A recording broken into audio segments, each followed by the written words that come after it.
This podcast sheds light on the incredible stories of those who served and are now navigating civilian life. Join me as we explore the challenges, triumphs, and unique perspectives of transitioning veterans.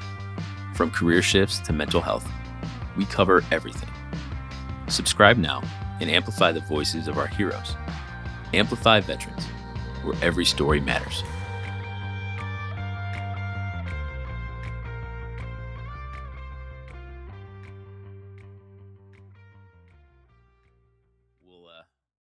We'll roll with it, man. Cool. Let me know when you're ready. I'm ready. All right. Today we're shaking things up here on Nick's podcast. Both Nick and I are submarine veterans who connected via LinkedIn.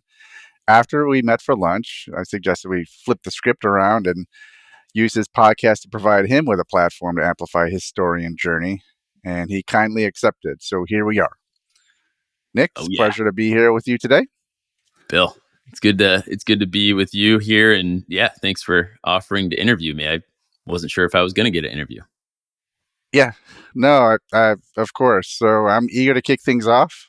And by the way, happy belated birthday. I know you had a birthday a few days ago. Yeah, thank you. I appreciate that. Well, I'm going to try to stick to your script, and I'm going to use that as a guide here. So can you please introduce yourself? And while you do that, share a little bit of when and why you chose to enlist in the submarine Navy. All right. Well, it's a long story, so I hope everybody's got their popcorn. I'm Nick Eppler, and I am the usual host of Amplify Veterans. I am a cat dad. I've got 4 cats, and this is my cat cup. None of my cats are on this cup, but there's a bunch of different cats here. I've got my cats, Bree, Moose, Izzy, and Boots. They're all probably on the other side of that curtain right now, just rearing to get in here. And my wife, Erica, my son, Noah, and originally from Cleveland, Ohio, but now currently living in Wheaton, Illinois. This is where Erica grew up. And to, I guess, take a walk down memory lane and go through why I joined the submarine Navy. The Navy was certainly not my first choice. Mm-hmm. And the submarine Navy was certainly not my first choice in the Navy. Yeah. I did not foresee myself joining the military at all when I was in high school. But I have a military family. A lot of my relatives were in various branches of the military. So there's certainly a lot of military pride. I wanted to go to college. I wanted to do things a little bit differently than my dad and differently than my grandparents. So I graduated in 2004 and went to the University of Akron for a semester. And it was not a great experience going to college right after high school. I decided to get out and dropped out of college and decided to enlist in the Marine Corps. And really, okay, and obviously it didn't happen. Yep. I couldn't clear some medical waivers that were in my history, and Marine doctors said, "Hey, you can't join the Marine Corps, but maybe you can join one of the other branches." So check with the other recruiters, and I checked with the Air Force, I checked with the Army, I checked with the Navy.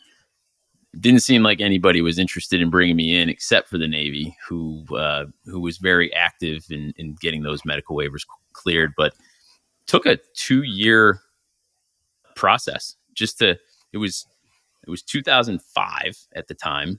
Mm-hmm. And it took 2 years just to finally get into the Navy, to get those medical waivers cleared. And by that time, as I was getting ready to join the Navy in 2007, I was actually very close to becoming a Catholic priest as well. Interesting. So, okay. Yeah, very weird fork in the road where I'm either going to join the military or I'm going to pursue life as a clergyman and become a priest. And I was very serious about that. I was on a mission trip in the Dominican Republic at the end of 2006. It was December 2006, and was on this trip. Great time. I was helping my church build houses for people in the Dominican that recently lost everything from a big hurricane. Mhm.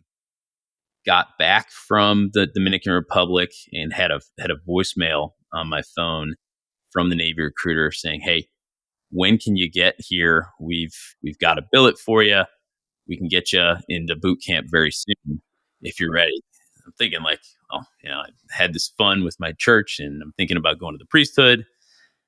But I think ultimately I had just had more fun seeing the Dominican Republic and being on a cool trip, and the Navy was promising all of that, sort of stuff, be able to go to different places overseas. So I was like, Yeah. I think I'm going to go join the Navy instead of becoming a priest. So originally was going to go into the Navy as a religious program specialist. And it sounds like a pretty peaceful job where you just help with religious stuff. But Right. Right. when you get deployed in 2005 or 2006 or 2007, that means that you're a chaplain's bodyguard in a very hostile environment in the Middle East. And so I was going to do that. And my recruiter came to me and said, "Hey, listen, I know you really want to do the religious program thing, but we can get you out sooner and we can give you a big signing bonus if you join the nuclear Navy and you go on a submarine and you Gotcha. All become a." right. Yeah. So it was about leaving sooner, and it was about getting a little bit of extra money. I was going to get like $16,000, and I think you know how that works. They give you like 8 grand up front, and then the next 4 years of your enlistment, they spread it out, and it's all taxed. So you end up with a little bit at the end of it. Right. So joined joined the Navy. Yeah, finally got out in June. I ended up going into boot camp June of 2007. If I would have been a RP, I would have had to wait almost a year to get in. Gotcha. All So right. it was a much better experience for me. Got in there and went to boot camp. And actually, boot camp is when they conned me into joining the submarine force. I was going to be a surface nuke. They conned me into joining the submarine force and finished boot camp and went to nuke school.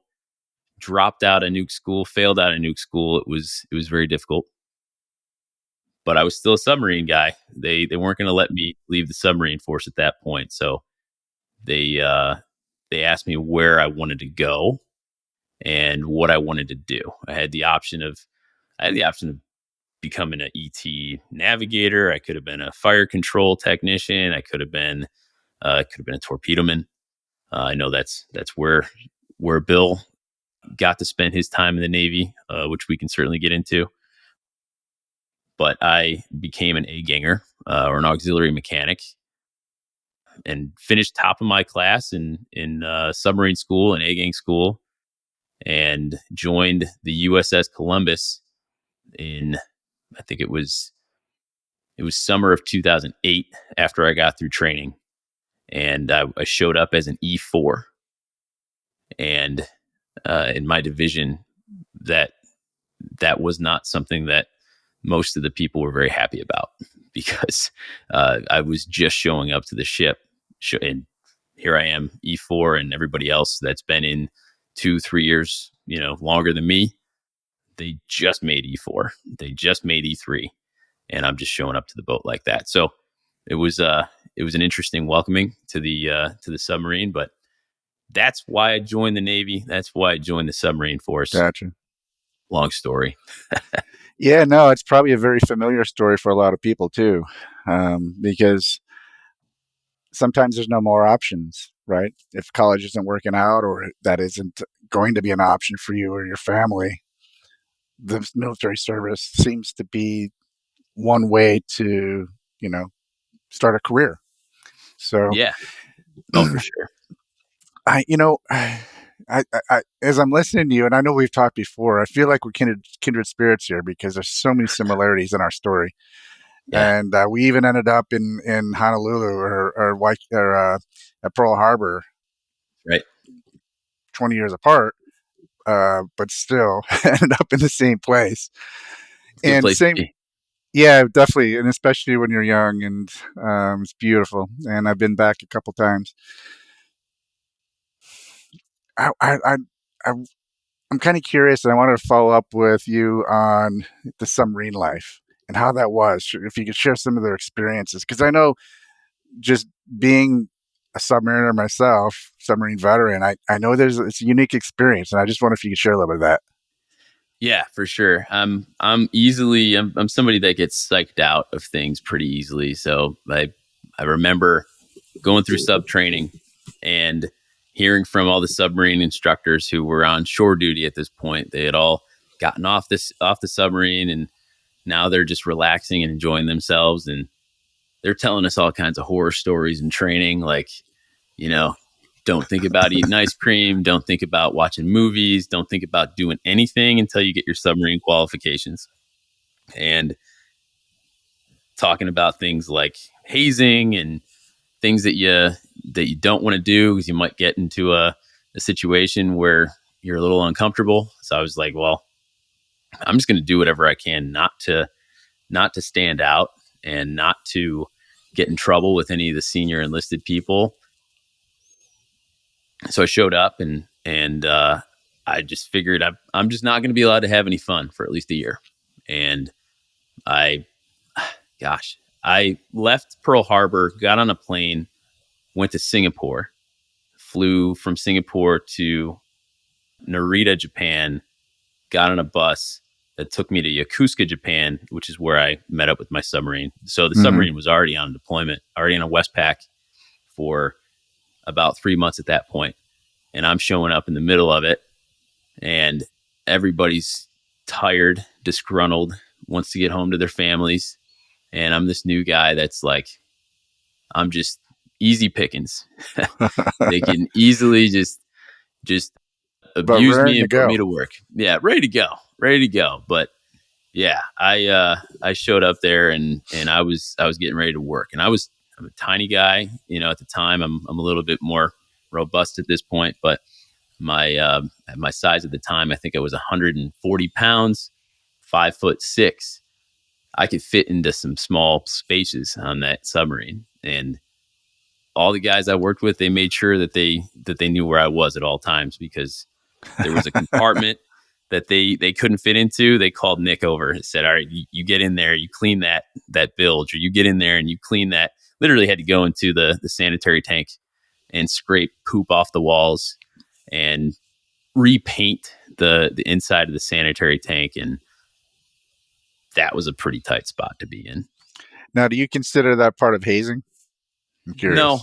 no, Yeah. that wasn't hazing. That was, I think at that point, I think you're just not qualified to do anything else. So I didn't know how to fix the diesel engine. I didn't know how to fix any of the other advanced mechanical systems that I was responsible over at that point yet. I wasn't qualified to stand any elaborate watches that we had at that point. So you got to be used where you can. So that's why they put me there, because that's one of the things Hmm. I was qualified to do. It doesn't take Right. much to scrape poop off of a wall and Right. and paint over it. So I don't Yeah. think that was hazing. I think an example of hazing was, and it's a kinder, gentler Navy now, but at the time, hazing was if you if you eat ice cream, you might have to stay on a longer shift because they saw you eat ice cream, so they're going to make you stay 12 hours, or they catch you watching movies in the cruise mess. They might make your life miserable for doing that, instead of going to get qualified and learning all about the ship. Hmm. That's really where your focus needs to be when you show up. So yeah, I didn't have to deal with any hazing, thankfully. I think Yeah, that was more of just a scare tactic, because just to you're keep your nose a clean. newbie, right? Yeah. Yeah, no, I understand, and I've we've talked, and I've heard some of your other interviews where you've had the thought that in retrospect, some of the hazing actually was a good thing.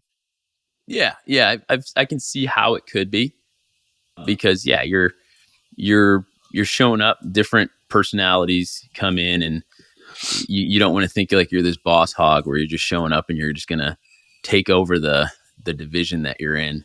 I came in as an E4, so people didn't Right, like right. me because of that, right? I certainly needed to eat some humble pie and just kind of fall in line and do my job and grow and develop from there, I understand. which was helpful. Yeah. Yeah. So, do you have any specific experiences that you had that sort of shaped your military career? Yeah. My goodness. I I mean, didn't good or love, bad? I mean, yeah, I didn't love being on a submarine. That wasn't a ton of fun.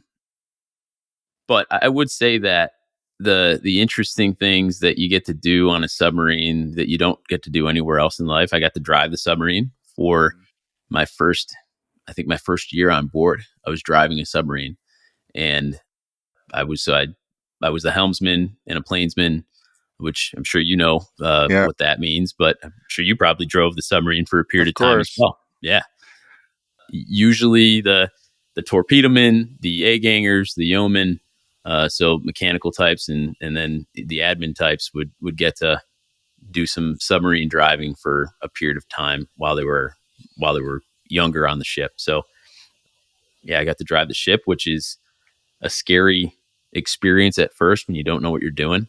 Hmm. So I mean, that's one of the hardest things I've ever done. I feel like, but after you do it, after you get good at it, it's easy. And Hmm. I think I can always draw on that experience of going through training and learning how to drive a very, very strange thing where you have no windows. It's like flying an airplane without windows, Yeah. you know? I will tell you, I started taking flying lessons later in life, Oh, and I yeah. was able to draw on my experience, Mm, you know, driving the submarine. yeah. I mean, you're trying to just be precise with your movements and your directions Hmm. and you're using all of your gauges and all the indicators to your advantage because that's the only thing you have to work with is a bunch of numbers. So yeah, I'm curious. So, because I know very intimately the job that you had, and what skills or lessons from that time really prepared you for your transition to the civilian career? yeah. Well, I came in again. I wasn't going to be a mechanic. I was going to be a religious program specialist. Right. I Mhm. had no interest in mechanic stuff. I didn't like getting dirty, and I was literally a fish out of water in the mechanic world. And So you can't be that when you're in a machinist mate. no, no, it was weird. I took this role and became a mechanic, and my dad was like, my stepfather, he was like, you're gonna hate this, and I'm like, well, I'm never gonna have the opportunity to do something like this again. Why not just go do this and we'll see what happens? And he was right. I hated it. I hated Hmm. being a mechanic, but I learned all of this really interesting mechanical theory. I learned how machines work. I learned a ton about doing maintenance and Hmm. being, what preventative maintenance is and how to repair something. And that translated quite a bit into what I've done through most of my civilian life in my career. I've been in industrial automation sales and manufacturing for most of my time after the military.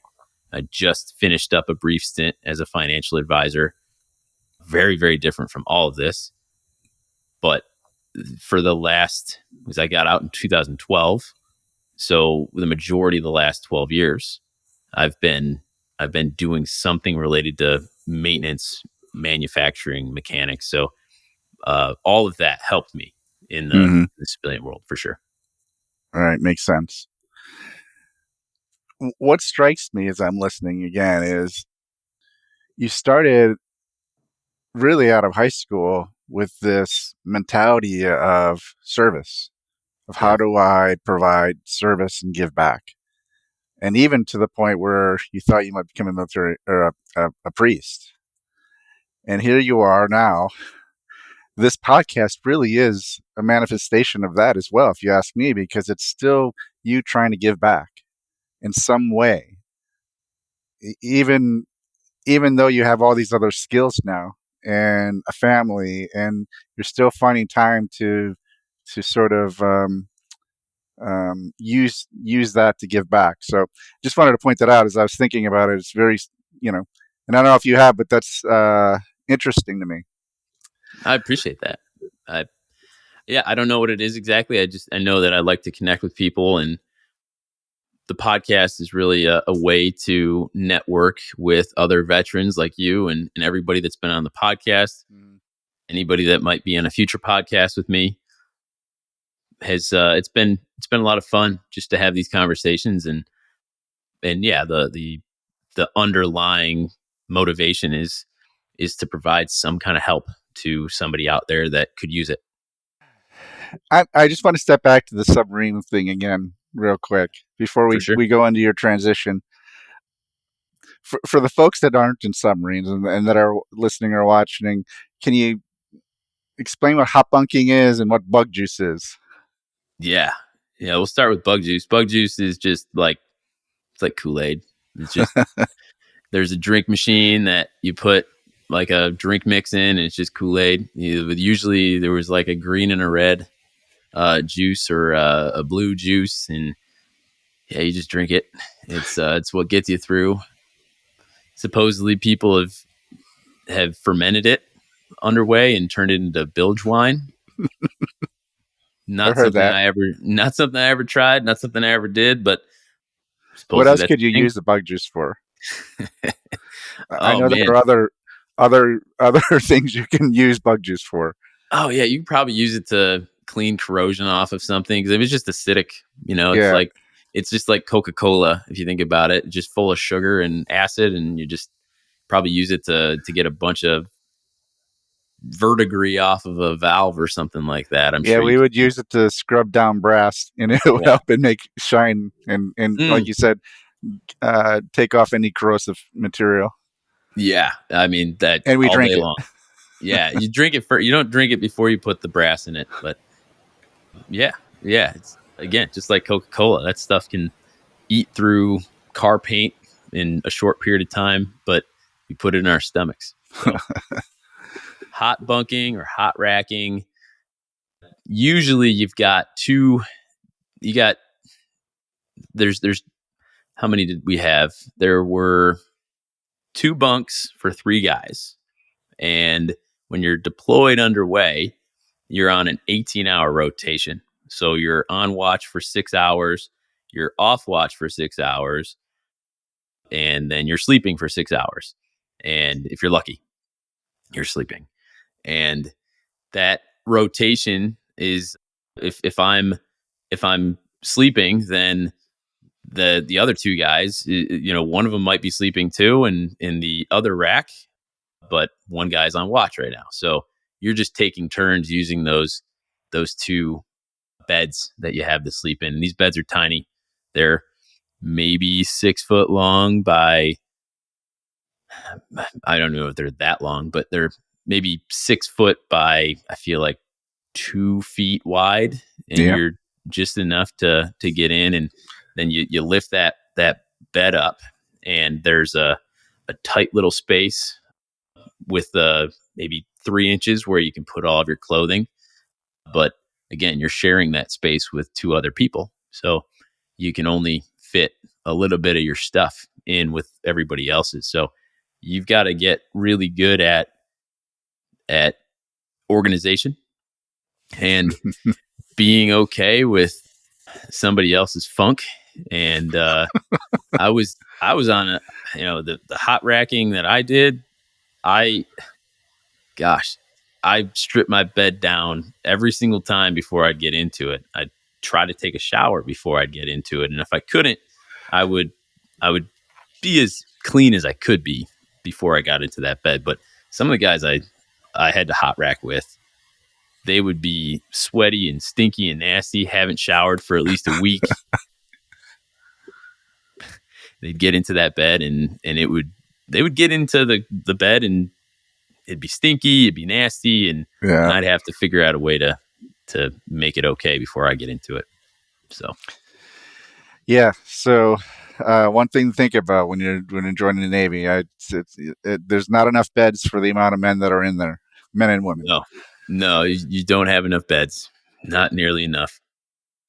So at some point, I'm assuming that you decided you were done and you were going to get out. And can you describe that experience and Yeah, that transition? What was your mindset, and what did you think?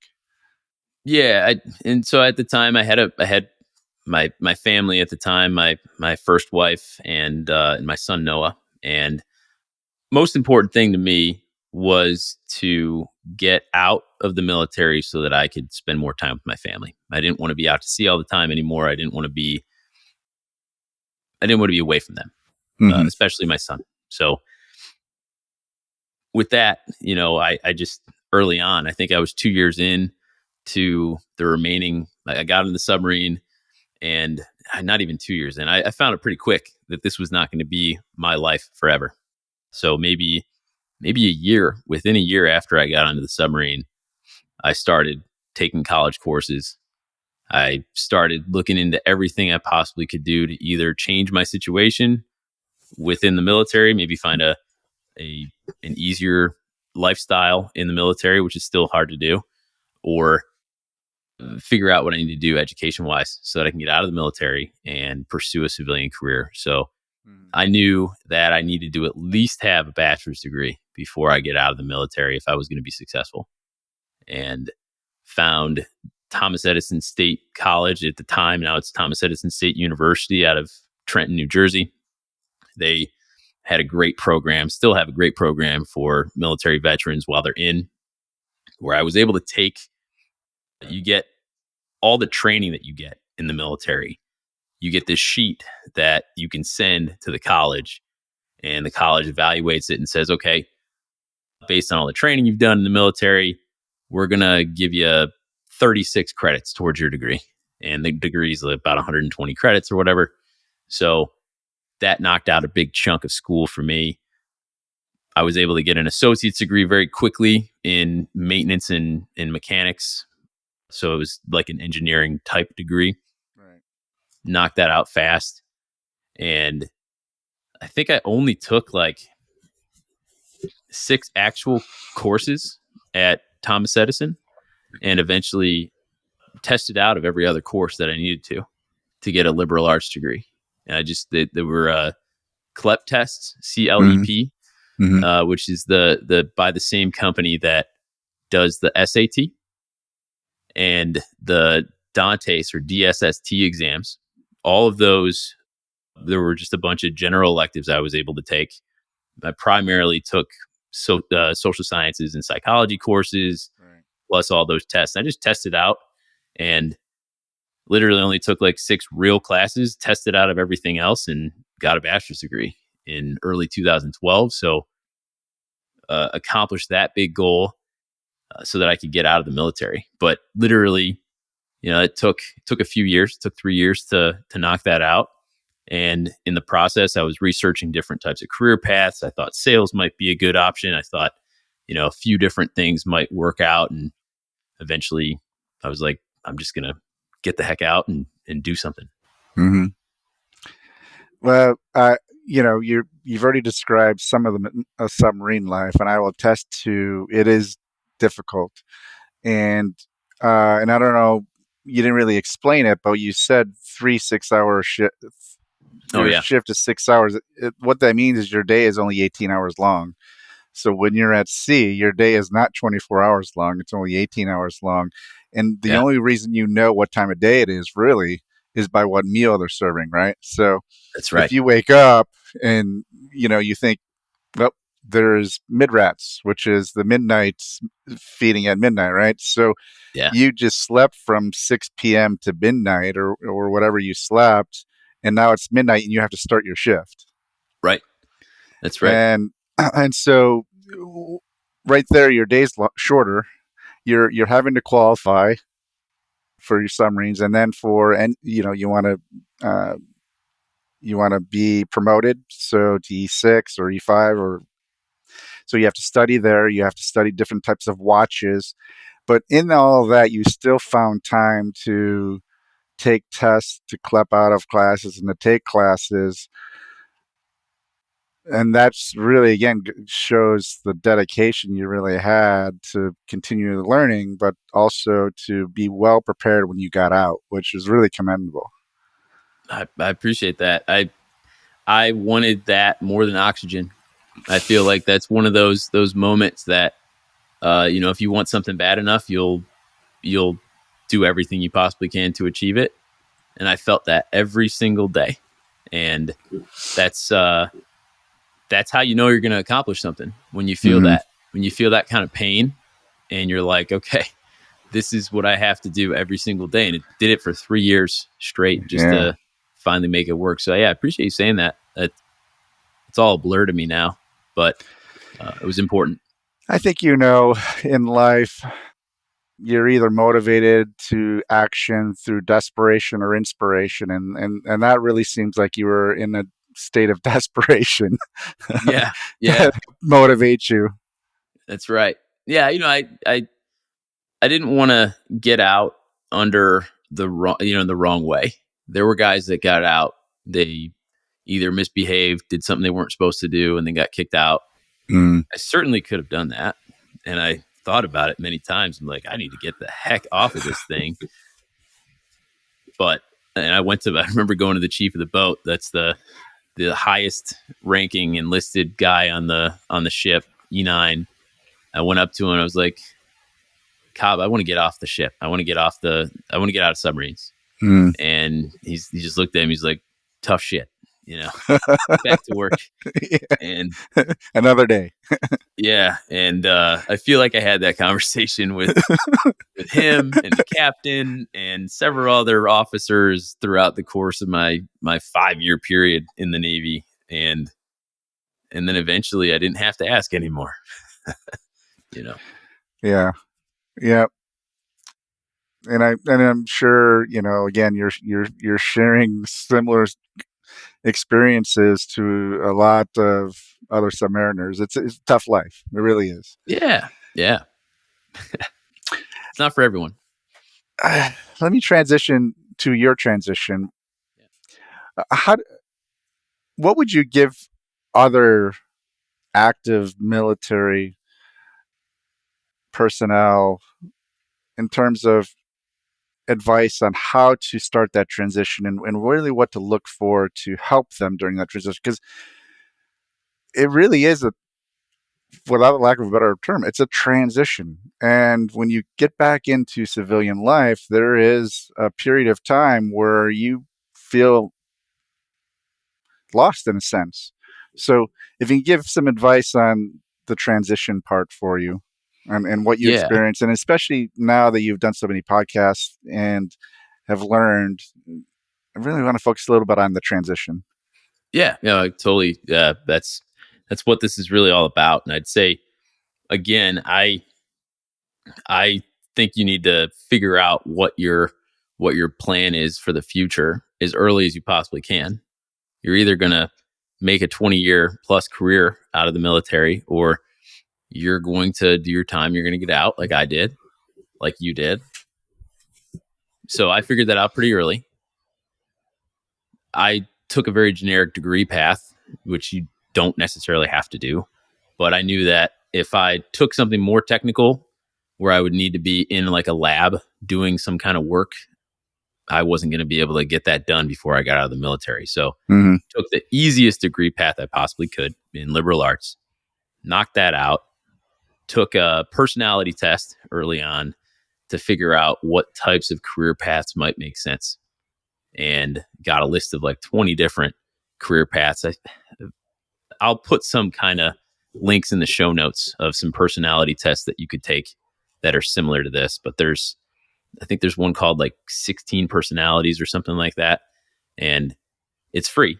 You take the test, it tells you what your strengths and weaknesses might be. They might be pretty accurate, they might not be. You just kind of take it with a grain of salt. But with Mm-hmm. all that, it'll give you a bunch of things that are kind of in line with your personality so that you can figure out a potential career path. And then That's great. that was super helpful. Podcasts were available when I was in at the time. I was listening to podcasts every single day. And I started searching specifically for the different careers that I was interested in. Podcasts about sales, podcasts about, I thought I might want to be an occupational therapist at some point. I don't know where I thought that would fit me, but somewhere along the lines it did. Thought about counseling and becoming a clinical psychologist. Looked into all these different career paths, but ultimately I just kept getting back to sales, sales, sales. And so doing the personality test and then figuring out what types of careers would be ideal, figuring out what type of educational or training pathway you might need to get there, because you might be able to start tackling that before you get out, but at least have that plan put together so that when you do get out, you can start doing those things. But I feel like just make that decision as early as you possibly can, and then start building a plan towards achieving that goal. That was the big thing. I got out and I got a hold of Bradley Morris, and they help source veterans into careers with civilian companies. So you have the ability to have somebody working for you before you even get out of the military, somebody that can start looking at your skills and in companies that you might be a good fit for before you. I mean, I was deployed and they were hunting for me. They were looking for opportunities for me before I got out of the military. Every time I would show up in a port, I'd reach out to my Bradley Morris recruiter, and they stayed in touch with me, and they finally, right as I was getting out, it was May of 2012. I was like, all right, I just finished my deployment. I'm out. I'm on terminal leave for the next month. So help me find something. And Mm-hmm. they found me a job in 2 weeks.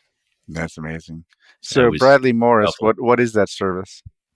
Yeah, Bradley Morris is, so yeah, it's a recruiting service. I'll make sure to put their website in the show notes as well. But there's many like them. There's Bradley Morris. There's Lucas Group. There's Orion International.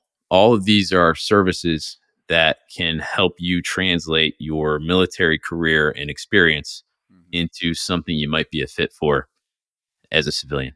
So they're all out there to help you find a job. Any other resources that helped I or looked at support systems? I was a big fan of the Bureau of Labor Statistics, the Mm. BLS.gov. From there, you can get a hold of the Occupational Outlook Handbook, and you can again dig even deeper into those potential career paths. Mm-hmm. You can look at the handbook and you can type in and say, what's the outlook over the next 10 years for a sales professional? And it'll tell you the breakdown of every type of salesperson that's out there, and 10 years from now, what their salary might be based on the growth. So I use that to really dig in and get more details on all these different career paths. So the Bureau of Labor Statistics was a big one. The Occupational Outlook Handbook, those personality tests, and then the college, the Navy college counselor that I went to. She was instrumental in helping me figure out that education path Right. and so many other things. Let me ask about that, because you you said early on that you knew that you were going to honor your commitment, you were going to stick through it, but you knew that you were going to take a different path. Did you have any mentors along the way? You just mentioned a Navy counselor, but did you have anybody that you can turn to and talk things through and talk about your future and your other options? Yeah, I mean, in the Navy, I had people I could go to. I had senior leaders that I could go to that helped me feel more comfortable on the ship. It's a Mm-hmm. hostile environment sometimes. I didn't really get along with my direct leadership. Unfortunately, there were some personality issues there, but there were other leaders on the ship that I could go to just to kind of keep my mind right, Mm-hmm. and look at the bigger picture of what was going on. And So that was helpful. But again, like if you're all in the Navy and nobody's gotten out yet, there's only so much you can get from somebody like that that hasn't actually experienced the civilian life after the service. So Mm-hmm. I would say my my stepfather has always been huge for me, just teaching me all kinds of important things, helping me see the bigger picture in life. And so I leaned on him quite a bit. He's been in manufacturing and in engineering for his entire career. So I Mm, think that has something to do with why I chose that path. sure. Yeah, I'd say having a little bit of everything from leadership within the military and as well as whoever you can lean on outside, because I think that's really the key. I feel like I didn't use enough of that. I think I did too much on my own to try to figure everything out on my own. Mm-hmm. And I think later in life now I realize you don't have to do everything on your own. Yeah. You can reach out to somebody that knows a thing or two, and Yeah. they can accelerate that process for you. I want to touch on that because you're in this environment where it is sink or swim, right? And there's sharks swirling, Always. and and uh, and so you have to become very self-reliant, and you don't want to show weakness. And so sometimes asking for support or for help, you perceive that as a weakness, and Yeah. it's not the truth. The truth is actually it will help you in the long run, and I'm assuming that's going to be your experience, right? In retrospect, it's really not a weakness to ask for help. Yeah, it took me a while to figure that out. Certainly, I'm glad that I've grown up to be able to ask people for help, and I'm certainly thankful for all the people that were willing to provide that help. Hmm. But yeah, it's harder when you're in the middle of a hostile situation. A lot of ego, a lot of testosterone. At the time, there was only men. In your situation and mine, it was Right? just a bunch of guys, a bunch of angry, stinky guys, and we're all good people. We're Yeah. all good people, but you get deployed and you're oxygen deprived, you're sun deprived, you're sleep deprived, you're deprived of your family, you're deprived of so many different things when you're on these deployments, and it will test even the nicest, kindest, most well-centered person that there is being in Hmm. that environment. Hmm. Speaking of that, that's a good transition. So you talked about your career in the Navy, and then sort of the transition. Now you're out of the Navy, Yep. and that's a whole nother thing to talk through. I think, how Yeah. was that for you? Because for me, I know that I struggled a little bit in many different ways, and so I want to know if you had any experience or you wanted to share that.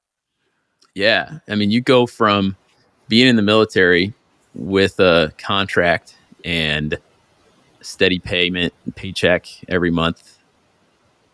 You don't really have to think about where that's coming from as long as you're doing your job and you're staying out of trouble. When you get out of the military, now you have freedom of choice, and that can be a blessing and a burden at the same time. I wanted to get into sales, and I got into a opportunity that it wasn't sales, but it was allowing me to learn the systems and the processes at a company. The Hmm. company that I first worked at, it was called Component Repair Technologies, and I was refurbishing jet engine parts. I was walking these jet engine parts through the facility and in all these different processes to make those engine parts good as new. And the goal was eventually I'll know enough about what we do here to be a salesperson here. And Hmm. about a year and a half into that, sales opportunity wasn't there, unfortunately. So I left, went to another company, and thought I was going to get the sales experience that I needed. And this company did not have any sales training. This company did not have good technical training for the products I was going to sell. And So I'm a fish out of water again, trying to learn how to be a salesperson, trying to learn this technology that I'm trying to sell. Right. And I didn't learn anything. And I crashed and burned. I did not do well in my first sales gig. Finally found a company called Keyence Corporation, which put me through an amazing sales training program. Did all of the training necessary to learn the technology I was going to sell in the manufacturing environment, and ended up spending 6 years there. Had a really good experience and learned a ton about how to talk to people and sell these Mm-hmm. products. But I mean, it took me a while to get there. I I had a bit of a weird journey to find Keyence Corporation, and it took 3 years after getting out of the military to finally find that opportunity, which was the opportunity I was looking for all along. Mm-hmm. And yeah, so I'd say it took a few different turns with different companies before I found Keyence. And and then after 6 years at Keyence, I decided I wanted to do something crazy and be a financial advisor. Of course, And you wanted another challenge. yeah, yeah. And really all that taught me was like, I mean, I dug everything I could into that. I learned how to be a financial planner. I ended up taking and passing the CFP exam. I went deep That's into amazing. that. Yeah, thank you. I really enjoyed that. I still do, but ultimately found that I was more successful selling in the manufacturing space and business to business sales. And Mm-hmm. that's why I decided to leave the financial services path and go back to what I was doing when I was at Keyence. So it's a roller coaster. It's a roller coaster in learning about yourself and what your purpose is and what you're comfortable, what you'd be good at doing. Mm-hmm. And now I'm just realizing that I was really good at that thing. So I'm going to go back to it. And it's not like I left manufacturing sales and lost every bit of knowledge that I had in that field. I still had all those skills. I just Right. tried something else different, and now I'm going back to it. Right. Well, interesting. As you look back on your time in the military, is there anything that now that you're in quote unquote the civilian life that's sort of surprising to you coming from that to now, Yeah, if that makes sense? yeah, it's a good question. There are a lot of things that surprise me in the civilian world. I think that there's so many things that they emphasize in the military that get taken for granted in the civilian world, like just showing up on time and having a structure, having a chain of command. Mm-hmm. All these things are like programmed into you when you're in the military, and then you get out, and not everybody marches to that. Not everybody has the ability to show up on time. No, not everybody just immediately understands the idea of the chain of command and what that is for and why we use it. Sure. There was so much structure in the military that was useful and helpful. When you get out of the military, you have to create it. You have to create your own structure in many ways. Some companies are going to have more structure than others, but now you have to build the structure. You have to build the strategy. You have to plan, and you're kind of in charge of your own ship now. We were Mm-hmm. on a ship, we were on a boat, whatever you want to call it, and leaders were kind of putting that all together and telling us what to do. And to a point, you have that in the civilian world, but you kind of have to figure it out on your own. Right. Yeah, that's good to point out because I do think a lot of that structure is helpful. Maybe, and in the military too, you touched on it a little bit earlier. Everything, even just preventative maintenance, everything is step by step. You've got a guide, you've got a book that you You have go step procedure. by step That's right. to go through everything, and it's just to make sure that everything is. completed accurately, effectively. Yeah. There's no missteps. And Right. yeah, I think you're right. And I didn't even think about it until you said it. But when I got out, I was, if you're on time, you're actually late. That That's was right. embedded in you, and you had to be there early. And when I first transitioned, we didn't have GPS, right? We didn't Yeah. have mobile phones, and so if I was going somewhere that I was unfamiliar with, I'd have to have a map, obviously, Yeah. and I would usually drive there the night before just to prepare myself for the next day if it was an interview to make sure that I got there on time and no excuses to why I was late. What was the name of that map company? The most common map company. I'm forgetting what it is, but I know we had a bunch of those in our house. And yeah, I remember my dad saying, you want to know how to go? So I asked him, how do I get to X, location? And he's like, oh, here's the map. But Yeah, Rand McNally. yeah, Red McNally. I had actually it was a big folder. Yeah. It Yeah. was maps, but Yeah. that's a good thing to point out. I'm curious now that you're out.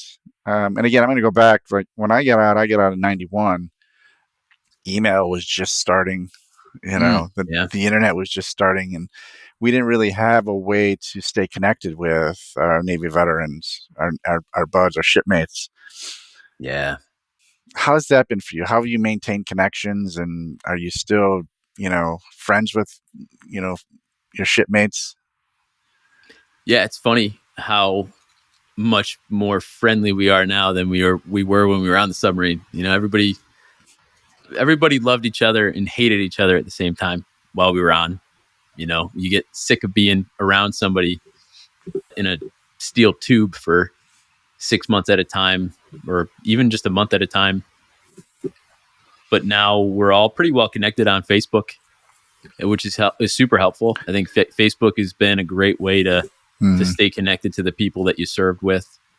And but I mean, even more so now, creating more of a network of people I didn't necessarily serve with. We're all in the military, and if you are a veteran of any branch, it's very easy to reach out to another veteran of any branch and start a conversation and create a Hmm. network from that.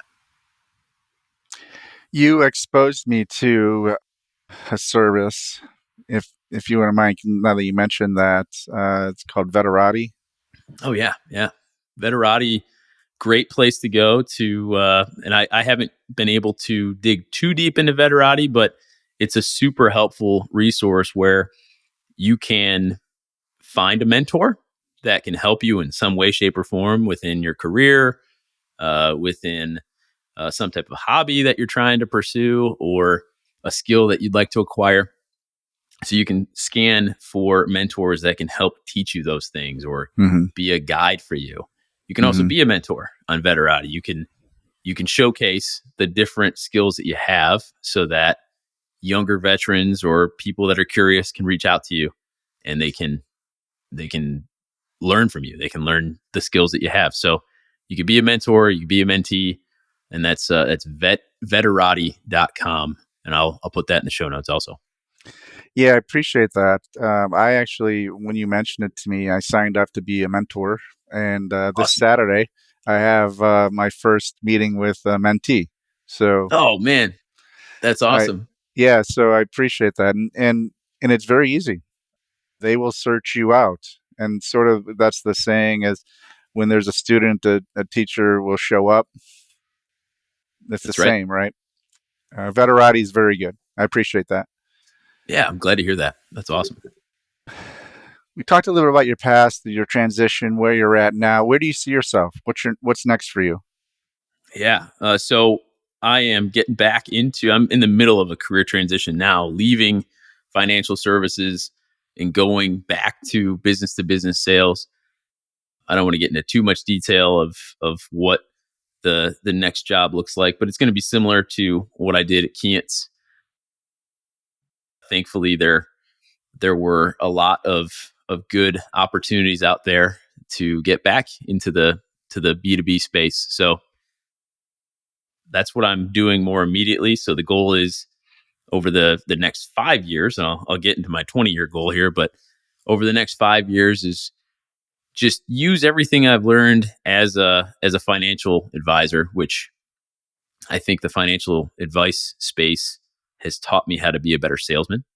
So it's taught me how to ask better questions and go deeper into the root needs of a customer. So I'm gonna lean heavily on that and take my sales career to another level.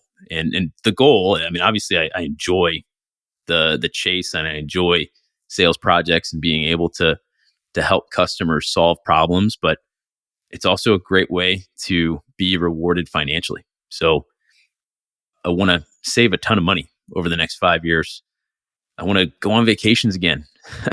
We spent the last 3 years, I think, from 2015 to 2021, while I was at Keyence Corporation. I went on a vacation every year, and Hmm. then I shifted into financial services, and I haven't been able to go on a single one. Hmm. So I want to get back to going on vacations. I want to get back to maybe a more simplified life where I'm not necessarily bringing my work home, and I can be more present here with my family, spending time with my wife, my son, my cats. But yeah, I guess the 5 year plan is gradually getting to more of a leadership role within the sales environment, save money, and figure out more ways to give back, figure out more ways to help other veterans. I think I want to use the financial services skills that I have to provide coaching on a volunteer basis to help young veterans figure out their financial situation. And again, that would be no cost. That would just be to help veterans make better decisions with their money while they're in the military and immediately getting out. So I think that's a way that I can give back in the transition space. Going into 20 years from now, I hope that I have my health and I'm able to continue growing in my career, continue growing financially so that I can eventually retire someday. And that'd be fun. But ultimately, just want to be able to work as long as I can and as long as I am useful. Sounds sounds like a plan. It's interesting as I truly am about 20 years ahead of you. That's right. That's right. I'm looking at somebody that can kind of shed light on what that might look like for me. So Yeah. So, and I'm listening, and I'm sharing in your journey. So, yeah, very cool to hear that. And family and health have to be on the top, right? And that's right. without that, there's nothing else. So, No, nothing else matters without that. I yeah.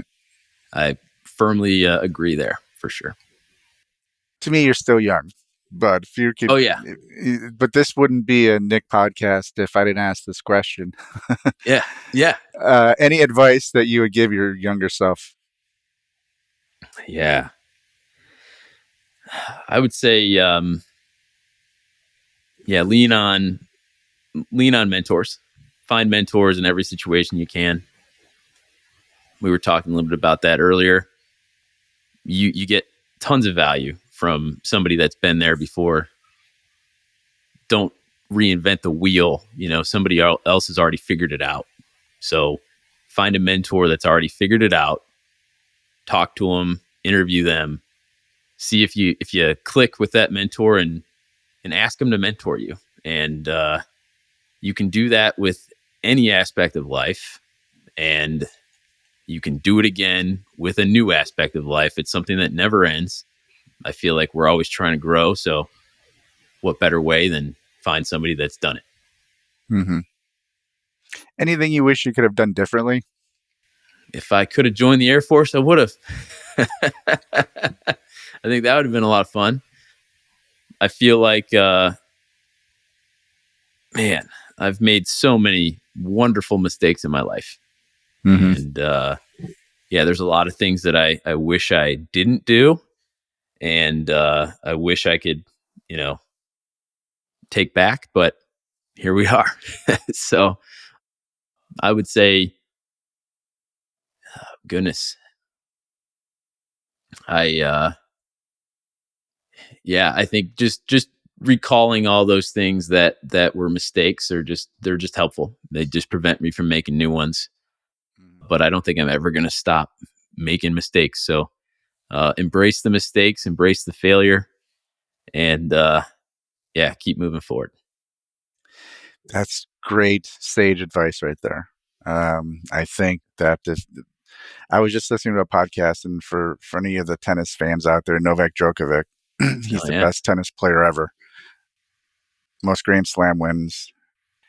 And one of the things that he said that struck me, because both everyone in my family are tennis players except for me, but one of the things he said is one of the things he thinks is significant to his success is he's able to jump back from a failure quicker than his competitors. So if mm, that's one ball, he lets it go and gets on to the next serve.